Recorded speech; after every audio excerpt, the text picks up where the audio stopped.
Welcome to As the Dolphins Season Turns, your weekly soap opera tracking the comings and goings of the Dolphins' annual drama. Will Rashad Jones and Matt Burke play nice with one another? Will Ryan Tannehill play this week's game, or will he have to wait till after the bye? Has Adam Gase fixed the putrid offense? Will Mike Tannenbaum survive this season after this offseason's makeover? We'll discuss all of those issues on X's and Omar, sponsored by Gulfstream Park, an entertainment destination like no other. Dave, the Dolphins pulled off a 13-6 win over the New York Jets in a game that you said, layup. And it was, for all the obvious reasons. Jets can't score. They're no good. Dolphins, they're 2-11 now on the road in their last 13 games. Well, the Dolphins have improved to 4-5 at home, won 4 out of 5 games at home. They've swept an AFC East rival. That was important, right? That was on your to-do list. But we've got drama, Dave. We got a lot of drama. Yeah, well, that's the Dolphins' way. Rashad Jones benched himself after 2 series. The Dolphins' offense only scored 6 points, Dave. 6 points. They're averaging 17 for the season, Dave. Offensive scores, not when the defense helps them out or special team. Offensive scoring 17 points per game, but the defense delivered 4 sacks, 4 interceptions. Can Miami survive playing this way?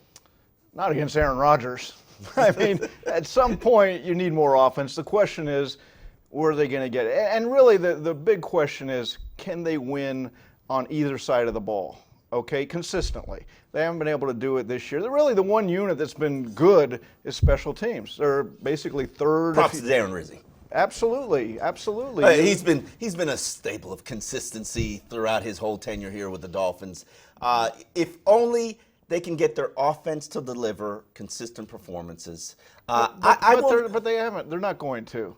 They don't have the personnel right now.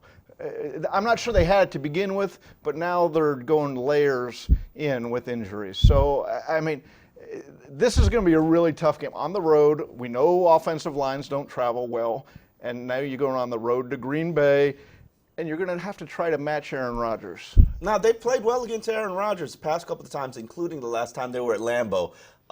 Do you remember the last time they played? It was a Hallmark Dolphin game. Joe Philbin got a little queasy, as he said. Well, actually, that wasn't the game that he got queasy, but yes, it was. He punted it back to Aaron Rodgers, and Aaron Rodgers went down and scored a touchdown. Hey, as Philip Wheeler said, why was I in the game? Oh, Philip Wheeler. Yeah, where Philip Wheeler confesses, hey, I shouldn't have been in there. And sort of that leads into who was in there this game, right? This past game, and who wasn't. And I mean, you said it nicely, he benched himself. I'll say it, he quit on the team. 10 plays in, a very good veteran guy who's delivered a lot for you. Your top defensive player. Obviously not this year. What do you mean, obviously? Well, because the coaches are saying, we're going to replace you with Minka Fitzpatrick in certain situations. So he's obviously not, from a coaching standpoint, their best player. We will disagree with that on that, but we'll fight about that later. Our first questions comes from Anthony Romero, who I met and had the pleasure of meeting, and his lady last Sunday at the game. Should Dolphin fans be happy or even impressed that we're over 500, even with this amount of injuries? Yeah, 5-4, I think that maxes out what they could do right now. So they're winning close games. They're getting blown out at times. Their point differential, which usually in most sports is a good barometer of how good a team is. They're minus 38. There are 3 teams in minus 32, minus 30. You know, Jacksonville's minus 32. They're 3-5. There's a couple other teams right there. San Francisco minus 32, 2-7. The Dolphins are minus 38. So how'd they get there, Dave? How'd they get to 5-4 minus 38? They're winning close games, and they're playing a couple bad teams in the. Let's look at the AFC East. This might be the worst I've ever seen the AFC East. Last week, Dolphins, Bills, Jets didn't score an offensive touchdown. In today's NFL, that's impossible, isn't it? It's not impossible when you got rookie quarterbacks. I'm just saying. Rookie starting. Well, actually, the Bills don't have a rookie starting quarterback. They just have neither do the Dolphins. They got Brock Osweiler, the gift that keeps on giving. We'll get to question number 2. Our next one comes from M Dolphin 17. What do we do with Rashad Jones since he pulled himself out the game? Now, you wrote a column in today's Sun Sentinel, which I actually disagree with. And let me explain before. So do people on Twitter, Omar. Let me explain why I disagree with your column. We might argue who is the Dolphins' best defenders. I would put Kiko Alonso in that conversation. But consistently throughout his career, it's been Rashad Jones. This season, even though he's playing with a shoulder injury, didn't Rashad Jones produce turnovers and interceptions? Here's all I'm saying. The coaches are saying that's not the case. They are taking him out of the game and replacing him with Minkah Fitzpatrick in certain coverages. I'm not saying he's the best. The coaches are saying, I'm not saying he's not the best. The coaches are telling us they don't consider him the best. No, I think the coaches are telling us. Here's the problem that I have with this whole Rashad Jones debate and issue. This organization, this franchise, I don't even know how to count how many head coaches have given Rashad Jones the license to freelance throughout his entire career here. We're talking about a two-time Pro Bowler, talking about a guy who's led you in tackles, a guy who produces turnovers. He produces turnovers. Now, he also produces touchdowns when he freelances because he creates breakdowns. He doesn't always do his assignment. But you gave him the license to do these things. Now you want to take it back because, hey, you've looked horrible for 2 games. You want to reel him in. Okay, you got him playing free safety, which ain't really his spot. But because you got 2 strong safeties on the field, somebody has to do it. That's on coaching. And here's the problem that I have with this whole situation. People automatically equate Rashad Jones quit on the team, the coaches are right. You know how many times in situations that I've covered the Miami Dolphins where the coaches were wrong? There have been a lot. Well, we're talking 2 different issues, I think. When in the middle of a game, a player can't say, I quit. You can't do that. This is professional sports. Now, you want to talk and argue with the coaches all week about this and that. That's the time to do it. The time isn't 10 plays into the game to say, I'm done, I'm sitting down. I've only seen that happen. I've only seen it happen once, but I heard of another time it happened this week. In all my covering of, can you imagine someone doing that to Pat Riley or Don Shula, Nick Saban? It just doesn't happen, okay? It did happen to Nick Saban, though. I talked to Jason Taylor this week and set aside the Rashad Jones issue because he didn't know about it, okay? But he had a charity function. I was there and asked him about, you ever had a player quit on? He goes, yep, 2005 opener in Cleveland, a player, which in talking to Channing Crowder said it was Kevin Carter, a defensive lineman, okay? He quit on him. Jason didn't give up Kevin Carter. But after the game, Nick Saban was irate, and he could see Jason Taylor was irate, and he turned the post-game locker room over to Jason Taylor. Jason threw a coffee pot. He kicked a trash can. Matt Roth was scared. He was flinching, and that was part of the story. And Jason went on the loudest rant of his career in front of his team, saying, I'm not going to play with quitters. It's the biggest sin for a pro athlete in sports. You cannot quit. Now, maybe Rashad has a legitimate beef, but the time to have the beef isn't in the middle of a game. If you're out there sacrificing your body, playing with an injured shoulder, which he's done throughout his career for complete seasons. I love Rashad Jones. I agree with you. If you're making the sacrifice and you're doing it for your team, and then they come out and they say, the problem that I have with this whole situation, this whole issue is, everybody assumes that team is oh so important. No. In the NFL and in professional sports, team means nothing. It's a farce. It's fantasy talk. Because these organizations and these franchises and these coaches, they don't do what's in the team's best interest. They do what's in their best interest. So the team are the 53 individuals on that team. They represent their team. There are 53 teams on the Miami Dolphins, and they have to do what's in their best interest for themselves. And you know what? If Rashad Jones doesn't want to sacrifice his body for this team that's pulling him, a top playmaker, out the game, I don't have a problem with it. You don't have a problem with a player quitting in the middle of a game. What if they all quit? Hey, we don't want to play anymore. You wouldn't have a problem with that? I mean, you get a new team. You get new players. Now, we've all seen the young player, the veteran, get pushed out for the young player. Sure. It happens all the time. That's what's happening here. Minkah Fitzpatrick is taking a role that Rashad Jones has had. That was the beef. That was the big issue. Rashad Jones didn't like it. I get that he didn't like it.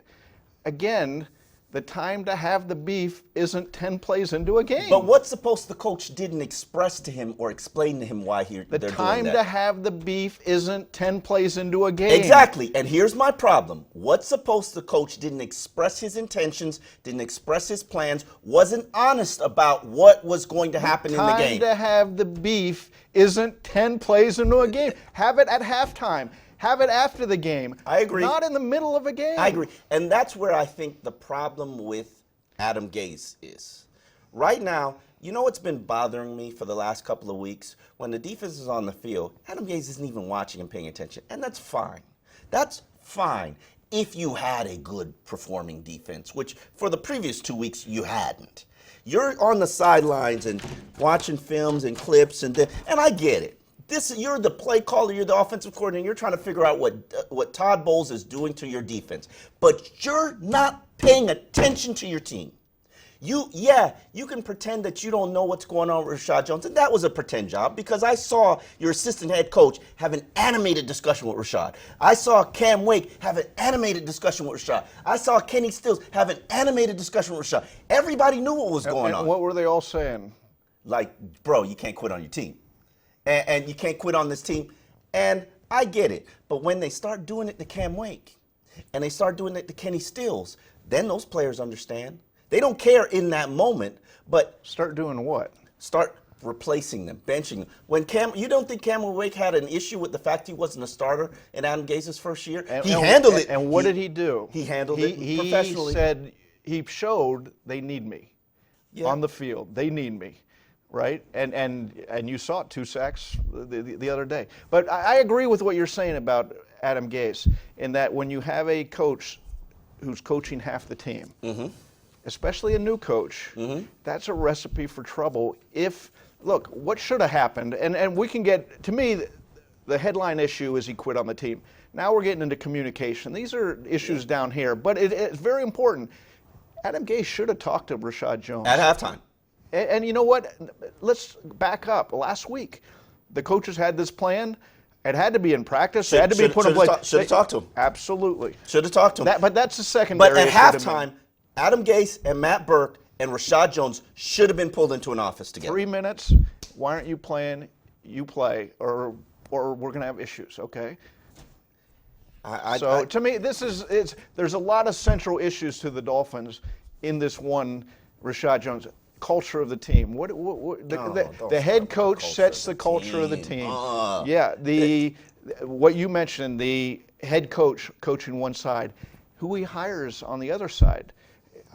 We were all a little surprised, and nothing against Matt Burke, that he didn't go for a veteran defensive coordinator. No, I wasn't, because Matt Burke Matt Burke and Vince Joseph were a package deal, and when Vince eventually moved on, it was going to be handed to Matt Burke. I'm going back to the initial hiring when he put together a staff. He didn't get a veteran a defensive coordinator who maybe had been a head coach. He'd been in that position for a long time because he's ceding half his team to that guy. Here's my problem. Here's my problem with the Dolphins. Everybody's so focused on the defense. They're not even the biggest issue on this team. You are scoring 17 points a game on offense. Yeah, your defense didn't show up for 2 games this season. Your record is 5-4. Your defense has carried you to 5 victories. Where's the offense? Who's responsible? Next question, Omar. Vin DeMonte wants to know, what do you think the overall feeling in the locker room is towards the coaches? Which is, we've kind of talked around that. Players buy into results. Players buy into, I believe in this coaching staff because what they're calling is leading to success. Now, what we've had this past week was Matt Burke said, I'm calling good plays. Players aren't doing their jobs and their responsibilities. They're not in the positions that they're supposed to be. And he didn't call names, but we all knew it was Rashad Jones. We all knew it's the edge setting. We all knew the defensive tackle. We know what the problems are. as Cam Wake says, it's obvious when you look at the film. Okay, guys aren't doing their jobs, but let's not sit here and pretend that the coaches are doing their jobs. And if you're players and you're saying, man, we're scoring 17 points a game, whose responsibility is that? Who is this genius play caller? What do they think of Adam Gase? They like him. He's a buddy. But is he an offensive genius? Is he a guru? Earlier this season, I heard offensive genius. Man, he's a genius. I haven't heard that for a while. Oh, I haven't heard that for a while, though, since the season started. I mean, the last 3 years I haven't heard. Players bought into him. The problem is when you buy into something that's not leading to production. And you say, man, this car, it's amazing when you bought it in the showroom, but then when you take it home, and sometimes it starts, sometimes it doesn't. Sometimes it shakes when it rides, sometimes it doesn't. You're like, man, I don't know if I bought the right car. So I'm thinking players are starting to question whether or not they bought into the right coaches. All right, Omar, is it personnel, Gase, or both? Why is the offense so disgusting? It's been 3 years now. Well, on top of everything, including the fact that Ryan Tannehill isn't out there on the field, and we don't know if he's going to be out there on the field just because, he's still battling this shoulder injury. He's going to talk today. We will see what he say, and he won't say a lot. Let me give you the preview. Well, you're going to have to explain this. Here's my problem with this whole situation with Ryan Tannehill. When you don't have Tannehill, the problem that you have is you can't run your offense. You are a play-action, move the pocket, athletic quarterback-based offense where it opens up the field because Tannehill's got the mobility to do that. When Brock Osweiler's in there, you're not running that offense. So now you're working with, let's be conservative and say 50 to 60% of your actual playbook. Well, let's be fair. The first 2 weeks, maybe even the third week, Osweiler was Tannehill. I didn't see much difference. Okay, the numbers say he is too. Now, what's happened? Probably a bigger problem. He lost Albert Wilson. Mm-hmm. Albert Wilson was the one really good signing and one guy who made a breakthrough as far as really going up the food chain in the NFL this season. Okay, you lose him. Now, Devontae Parker was there for a game. Last week, 1 catch, 8 yards. That's Devontae Parker, right? Yeah, okay. And the week before against Houston. That's why I said one good game, one game he disappeared. Hey, what's the difference with Ryan Tannehill? One good game. I'm with you.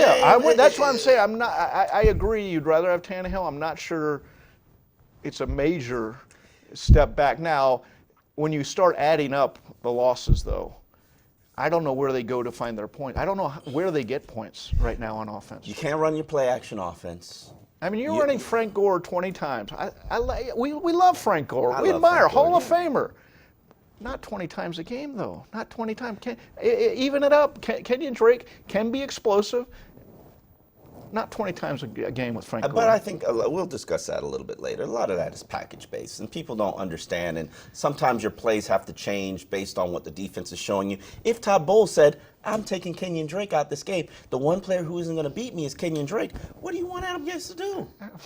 I want him to run Kenyon Drake. Here, stop Kenyon Drake. Come up with plays. Come up with matchups. That's what he's good at. That's what Adam Gase is good at. I agree with you. Well, he got outcoached. Well, I don't know that he got outcoached that game. If that was who you were building your offense around, and Todd Bowles took it out from you, that's the reason you scored 6 points. Defense wouldn't. If the defense hadn't played the way that they had, that would have been a loss. There were a lot of issues with that game. That was an ugly game. Let's move on to segment 2 here, Omar. You're watching X's and Omar, which is brought to you by Gulfstream Park, home to world-class thoroughbred racing, dining, shopping, and the $16 million Pegasus World Cup. We've got another week of injuries of those Dolphins. Last week, they lost both offensive tackles and knee injuries at times during the game, but Juwan James toughed it out and finished the game. However, Zach Stirrup allowed 3 sacks.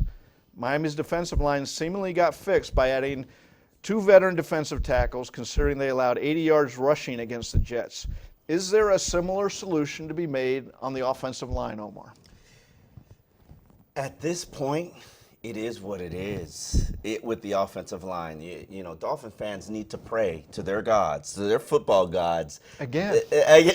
Again. It's a long prayer. It's a long prayer list that Jawan James can play this week, that Laramie Tunsil can play this week. Because if one of those guys are out, not both, but if one of those guys are out, you don't have a chance. I would say especially Tunsil, right? Yo, without a doubt. Especially Tunsil. I mean, Tunsil. if you're moving up the prayer list, say Tunsil first. Sam Young has proven that he can fill in for Jawan James, but both of them are important. Both of their absences will limit this offense, and it can become tragically bad if you lose one, especially Tunsil. Tunsil's only allowed one sack, and he will argue with you to death that sack is not on him this season. He's stepping his game up. He's elevating his level of play, and you don't have a replacement for him. Zach Stirrup, 3 sacks. As we saw in the Cincinnati game, although it was Sam Young who shouldn't have been at left tackle, at left tackle, and that's what led to Ryan Tannehill's second injury. Anyway, South Beach Kip wants to know, would you take a lesser Ryan Tannehill or a healthy Brock the rest of the way? This isn't even a debate for me. I will take a one-armed Ryan Tannehill over Brock. You know, and what's sad and strange and probably puzzling and perplexing is that their numbers are fairly equal, which shows you, hey, this guy's a really bad quarterback, and Adam Gase can produce a 91 quarterback rating with him. That's below average in the NFL right now. Yeah. It used to be, 10 years ago, 91 meant something. Now it's, yeah, right? I mean, 5 years ago, 91 meant something. Right. But yeah, you're not getting good quarterback play. Now, my thought process is, and I know you're off this train, WQM host Big O is off this train. He's never been on a train. The fan base is off this train. I need to see a healthy Ryan Tannehill with adequate protection with Devontae Parker. I do. What year? What year? 9, 10, 11? How many years? This season. Now, I am not of the opinion that we don't need another quarterback, because Lord knows I got my list, Dave. I got my list of quarterbacks that I'm watching. You got the list. I got my list. West Virginia's Will Grier, Oregon's Justin Herbert, Duke's Daniel Jones, Missouri's Drew Lock, NC State's Ryan Finley, South Carolina's Jake Brendel. I got my list, Dave. He's got it right there. I got my Show list. And I got that from NFL people. And I'm going to be watching college football because you need a rookie quarterback. I got my plan too, Dave. Already? I got my plan. Week 9. I'm signing Teddy Bridgewater. I'm sorry. Give me Teddy Bridgewater. He's shown you that he's an adequate starter in the NFL. You don't need your plan right now. I'm Omar. trading. You don't need I'm the plan trading right now. for Joshua Dobbs. I'm giving myself options because right now you don't have options. So what are you doing with Ryan Tannehill then? You know what? I'm actually keeping him. Okay, so $26 million with Tannehill. Don't take $26 million. That's a cap number. His real number is $18.7 million. You want him, you pay him that. You don't want him, you cut him, and you get that cap space. Okay, 14, 15, 18 for Teddy Bridgewater? No.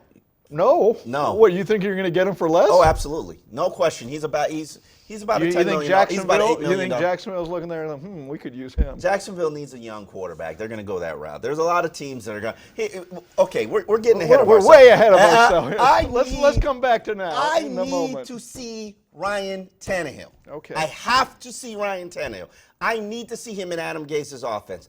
I need to see him with Devontae Parker. I need him to show me the best that he can do with this shoulder that he presently has. And you'll see him after the bye week, I would assume.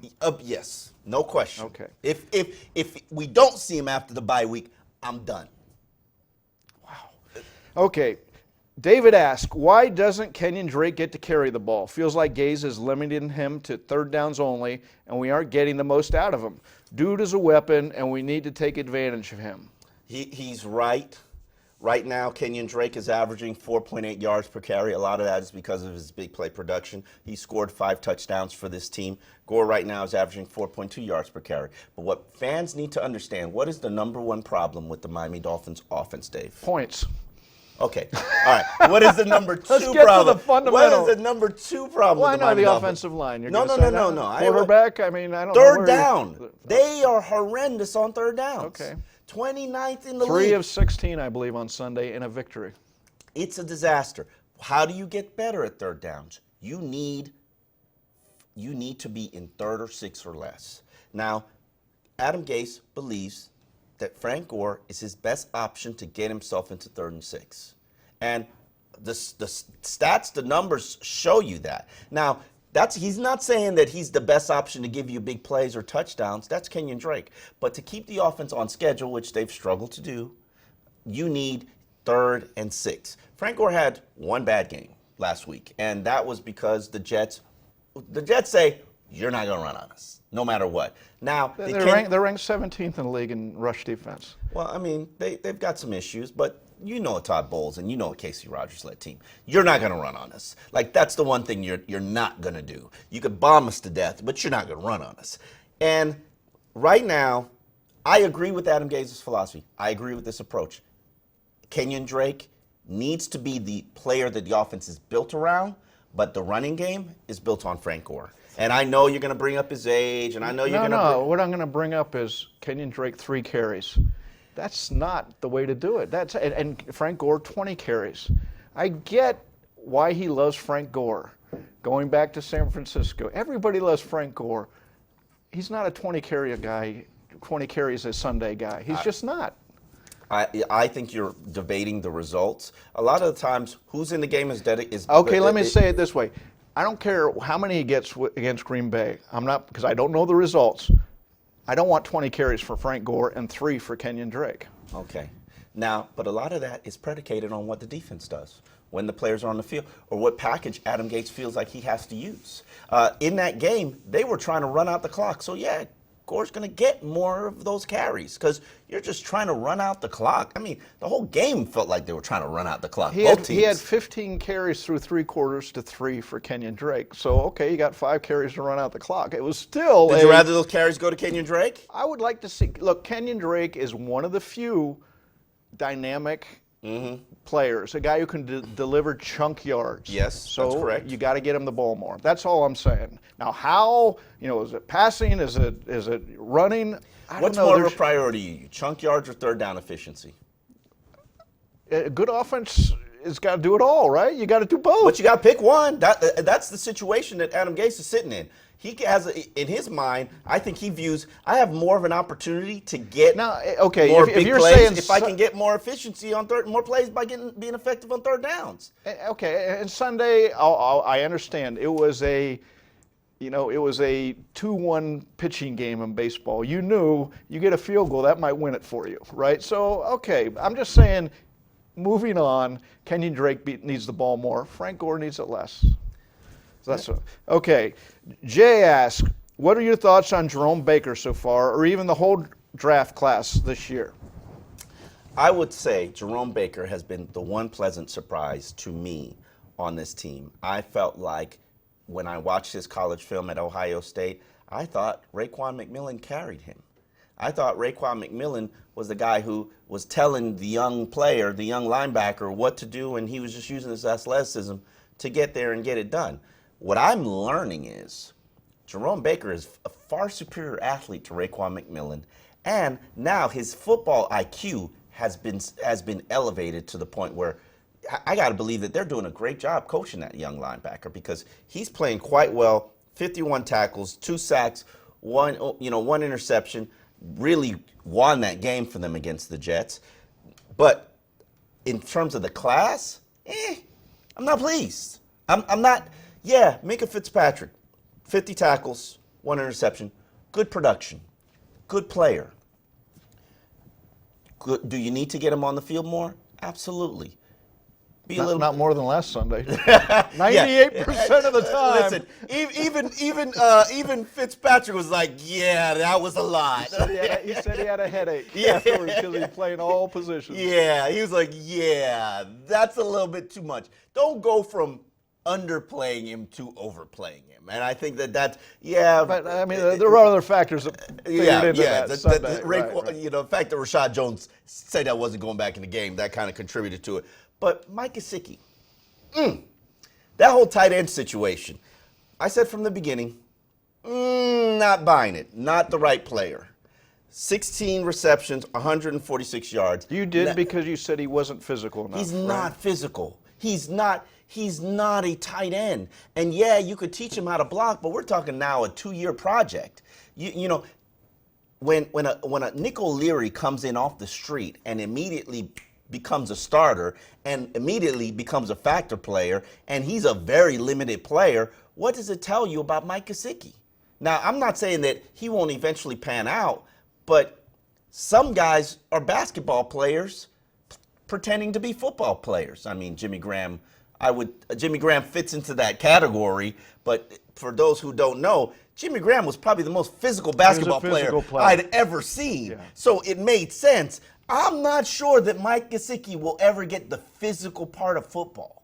I don't know. Here's what I like of this defense, you got young players. You can see a couple defensive tackles, a couple linebackers. We'll see if Raekwon McMillan picks up his game. Minka Fitzpatrick on the back end, who to me looks very good. Biggest impact for a rookie since Jake Long, in my. Not that there's a whole lot of competition in those. Oh, come on. Who you got? Mike Pouncey. I got Jawan James. Like Jawan James. He started. Yeah. I'm saying Minka Fitzpatrick, to me, brings a whole different element to that defense that they haven't had. And when you can move a guy around 3 positions, I'm not buying it. I like Minka. I think you're acting like he's an impact player. Like, okay, he's containing a slot receiver. Okay, show me. Well, he's containing a slot receiver because that's where they need him. Yeah. Right? Okay, yeah. He can play slot. He can play boundary. Can he play like Rashad Jones at safety? Well, we're going to find out, it sounds like. We really will. But here's my issue with this draft class. You desperately need a cornerback right now. Yeah. Cornell Armstrong? You trust him? You buy into him? You want him on the field? No. Well, they didn't know, and this is where they read wrong, that the 2 guys competing for the other cornerback spot, Cordea Tankersley and Tony Lippett, weren't going to pan out. And that really caused a real shuffle in the whole defensive secondary. Well, it's your job as I'm with you. The executive and the GM to make sure that you have a reliable cornerback who you could actually put on the field, and they don't. They need 3. They've got 2. You think Aaron Rodgers sees that? Yeah. The Dolphins are one of 13 teams with a positive record this season. They're behind the 5-3 Bengals and the Chargers for the AFC wildcard spot with 7 games left to play, and the Packers, Colts, and Bills on deck. Dave, if you're going to make a move, don't do it. If you're going to make a move, this is the time to make that move, Dave. As Channing Crowder would say, shake something. You got to go up there to Green Bay. You want to continue this conversation of being a playoff team, and I know their goal is to be in it in December. Yeah. And being around 500 will keep you in it in December. But if you want to make the playoffs, you got to go up to Green Bay and you got to. I'm with you. And we said this before last week's game. The Jets game, and at least it should be a layup, and for all the reasons we saw. It was like a 16-foot jumper, with no defense. There's no way. The Jets could still be out there trying to score, and they're not going to have scored a touchdown. Hey, you want rookie quarterbacks, that's what you get. Well, Brian Baldinger had an interesting take, and you can find him on Twitter, and he put Cameron Wake's sacks. Oh, yeah. And he showed empty backfield. You don't do that to a rookie quarterback. That's a whole issue to put over there. You just fired Todd Bowles. But okay, go to Green Bay. I'm with you. Green Bay has, they're 3-4-1. The Dolphins are 5-4. Who's the better team? The losing. That's why right now the records. Green Bay just played at the Rams, at the Patriots, and they competed both times. Are you saying the Dolphins wouldn't have competed? Well, they didn't compete against the Patriots. Oh, you're right. You're right. Okay, so I'm saying again, I get back to, can the Dolphins win on both sides of the ball? Are they one of those? Can they win on either side of the ball consistently? I haven't seen it. They have not played a good game yet. this whole season, the Miami Dolphins have not Well, played. Tennessee was a pretty. No, you're not giving them that. No. The opener. No. Lions played well. Defense played pretty well. It's Tennessee. Okay, that's all I got for you. Yeah. I mean, you're right. I mean, I would say the Bears game. Okay, It might right, have been their Bears. best You're game. right. You're right. Without a doubt, the Bears game. I forgot the Bears game. But they haven't played good all season. And, you know, we said the same thing last year up to this point. They haven't played all good all season. And then they gave you that Patriots game, and they're like, whoa, you could do that. Wow, okay. It finally clicked for you. I need to see a game where it clicks. Well, Now, you need some consistency back to back to back. Okay, you need. And I get back this to team needs confidence. Can they score? And that's the real problem to say, okay, they can make a run to the playoffs, as this question was about, right? Can they consistently score? And they haven't scored all year, even when they had their starters in there. Mm-hmm. Now they're really good. And to score, you have to use gimmick plays. You have to use trick plays. I'm sorry, which is my problem. You were obsessed with all speed. Nah, bro. That you got to give me. Can you run a 15-yard slant? Can you run a deep dig? Can you run a 15-yard out? No, Well, you the difference, can't. Kansas City has great speed.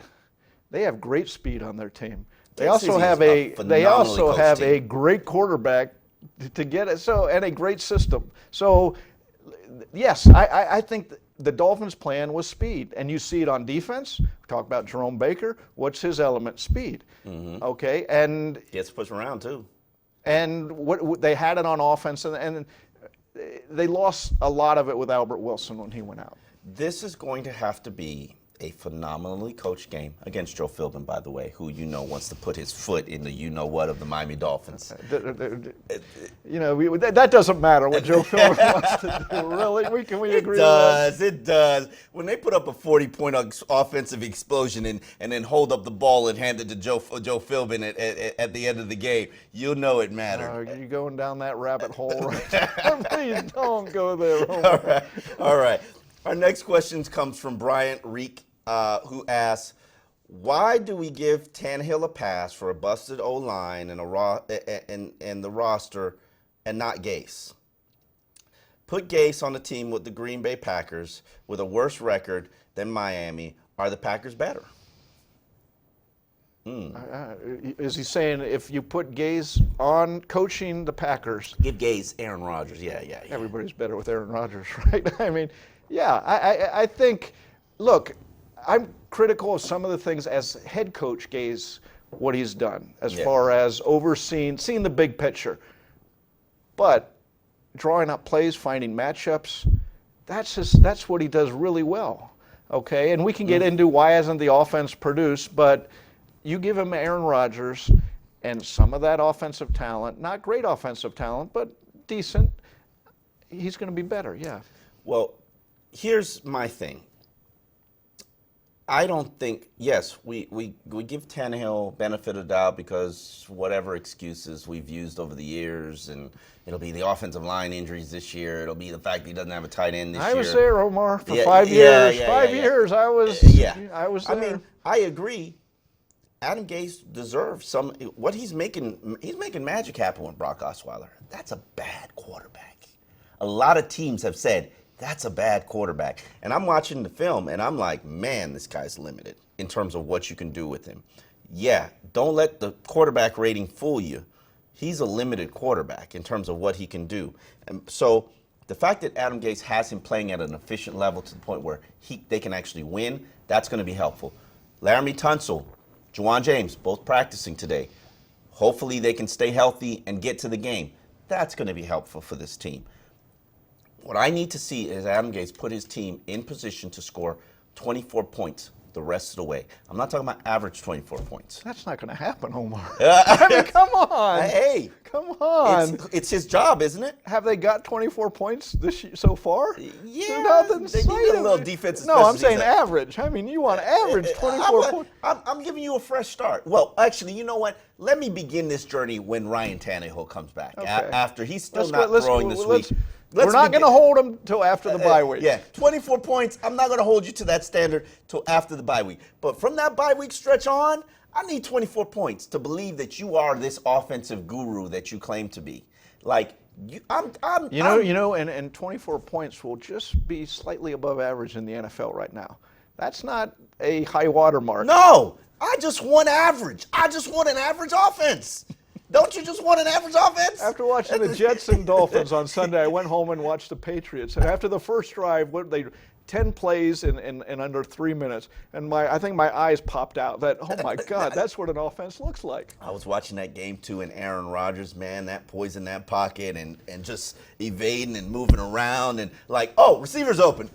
But you saw what Belichick tried to do, which was, we're going to let Aaron Rodgers, we want him to move around because we don't trust his knee. We're going to see you try to run on that. We're going to drop people back. And so it'll be interesting to see what kind of a scheme the Dolphins come up with. Yeah. Are you confident in that scheme? I'm not sure about it. That goes to our next question, which comes from Jonathan. How do you think the Dolphins' defense matches up against Green Bay's offense and Aaron Rodgers? Well, okay, you put Xavier Howard on there. Devontae Adams. Right. Yeah. I mean, that seems to me that Jimmy Graham has size, And he's being pretty productive for Green Bay. But I think it still comes down to Aaron Rodgers is going to score points. Mm-hmm. He's going to make points. And so to me, the question, we can get into can the defense contain? Nobody's going to contain Aaron Rodgers. Can the offense score points this game is going to be my issue, really, more than what the defense does. I disagree with you a little bit. I hear where you're coming from, but Cam Wake can wreck a game. Cam Wake has wrecked games against Aaron Rodgers. 4 sacks. Yes. Against a rookie, Brian Bulaga now. Yeah. He's not a rookie anymore. I'm sick in Cam Wake I'm blitzing Aaron Rodgers. I'm hoping that Robert Quinn gives you something. That's been a mystery and a major disappointment. Even if maybe this is the week that Charles Harris comes back, I doubt it. But you got to get some pass rushing presence against Aaron Rodgers to hit him, make him feel uncomfortable. If he's just back there picking you apart, it's going to be a long day. All right, Omar. Dougie Do Wrong asks, is the defense that showed up and shut out a struggling rookie quarterback, and this gets into what we were just talking about, able to go into Lambeau and limit a future Hall of Famer? To me, it comes down to who covers Jimmy Graham. Are you putting – it's damn sure ain't going to be Raekwon McMillan. So you got to pick your poison. Jerome Baker, Kiko Alonso. Well, Jerome Baker's here for Aaron Rodgers. And not only just Jerome Baker, Minkah Fitzpatrick is here for Jimmy Graham. That's why you drafted those 2 players. Yeah. So I'm saying, Minkah, okay, even though I gave you 3 jobs last week, now you got 1. Jimmy Graham. And somebody's got to handle Randall Cobb. That's where my problem is. Yeah, you put Xavier Howard on Adams, and he's going to do what he's going to do because Devontae Adams has contributed 56 receptions for 730 yards and 7 touchdowns. It's not like you're going to just completely take him out the game, but you're not going to have to roll coverages to him. But who defends Randall Cobb? How are you going to defend Jimmy Graham? Aaron Rodgers. The broken plays are what makes Aaron Rodgers special. And you struggle with containment. You struggle with containment as a team.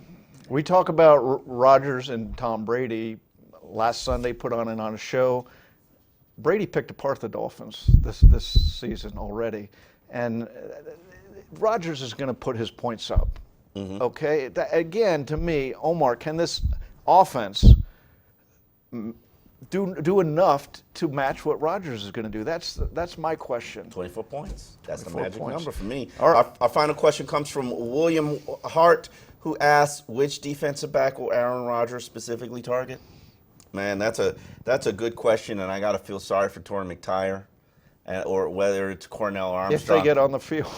No, they did. They're going to get on the field. They got on it last week. They're going to get on the field because right now, I'm sorry, but you can't have Minkah on the boundary in this game. Not consistently. Not this game. He started the game last week, but I agree. And I think that has a lot to do. This is my personal opinion. Nobody will ever admit it to me.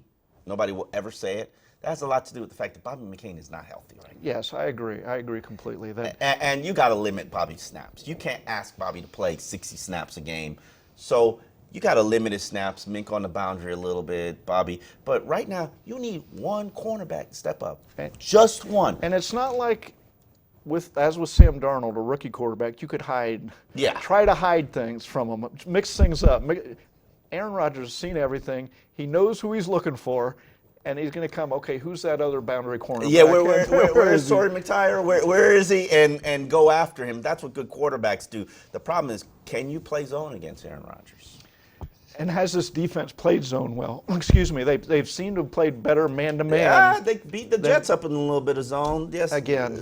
That's a Jet. That's and they did. They threw a new defensive wrinkle in the interception.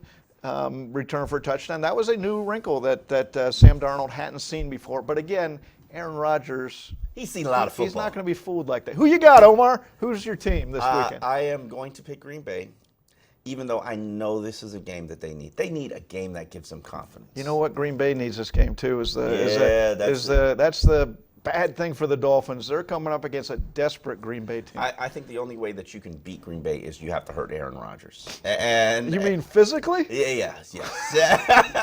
Homer, you're not going there, are you? I'm sorry. He's got a bad knee. Rattle him. Hurt him. Make him feel your presence, however you want to call it. Now, are they going to be able to do that considering they've got one of the worst pass rushing units in the NFL? No. Four sacks last week, though, Omar. Okay, came alive for 1 week. So what's the score you got? I'm going with a 24-17 Packers victory. Yeah, I'm going 27-14. I just don't see going to Lambeau. The Dolphins haven't played. They're 1-3 on the road. Now you go to a play, and the Packers play well at home. And they've lost to. They need this game desperately. As much as the Dolphins need this game. This is panic Packers time. need it more. Panic time if the Packers lose to the Dolphins. Yeah. So we're both in agreement. Packers this week. Definitely. Well, you've been watching X's and Omar, which is sponsored by Gulfstream Park. Always a pleasure to have you join us. We will actually be moving to Gulfstream next week. The show starts at 12 on Wednesday. Look forward to seeing you next week.